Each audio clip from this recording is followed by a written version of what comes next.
Okay, the electric service drop coming into the structure is tangled up in the trees right there. Trees touching that can be very dangerous. Deadly electricity can radiate from the base of that tree to 50 feet when it becomes in contact with power cables like that. Some of the insulation skin is cracking off of around the weather drip right there. This is our meter. These are two electric load centers. They're not properly labeled. I can't tell where all the breakers go or what do all the breakers do.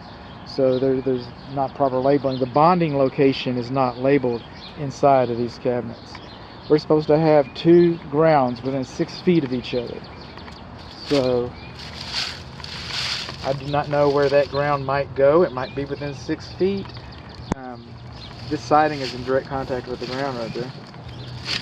But this grounding rod right here is supposed to be buried 8 feet, not 7 foot 6 inches. And I only see one within 6 feet, so I'm going to write that up.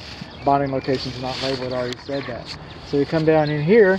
When we go through the wall, right in here,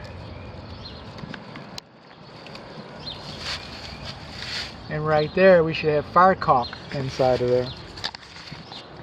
And then this is the primary, so it should be labeled on the outside, and it's not emergency shutoff, because that's your emergency shutoff.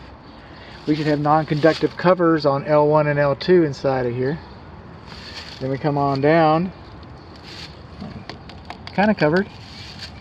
We got a white hot. If you don't know that's hot, you don't belong in this box. I get that, but we got a white hot. Should be wrapped with black tape.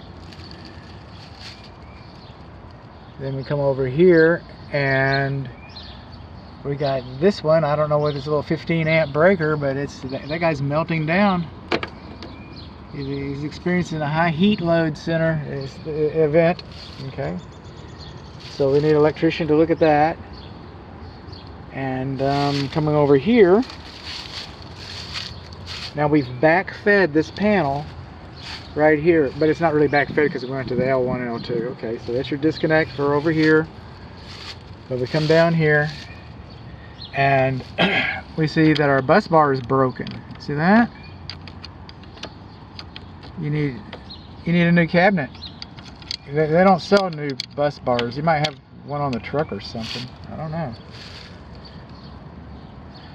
You're melting down too. You got any clues? I don't have any clues. But you're melting down too. You know, 20 amp. For one thing, that's underfused, undersized. This is a 20 amp cable. So you run a 15 amp cable to a 20 amp breaker. Why do you have a 20 amp breaker there? That's interesting. 20 amp, 20 amp, 20 amp. GE Cutler hammer. Or that's not Cutler, that's Eaton. Come over here, GE Cutler hammer. Okay, you're not supposed to mix brands inside the cabinet. GE wants GE breakers, Cutler hammer wants Cutler hammer breakers, Eaton wants Eaton breakers. They want the breakers in their boxes. They don't want the boxes all mixed up.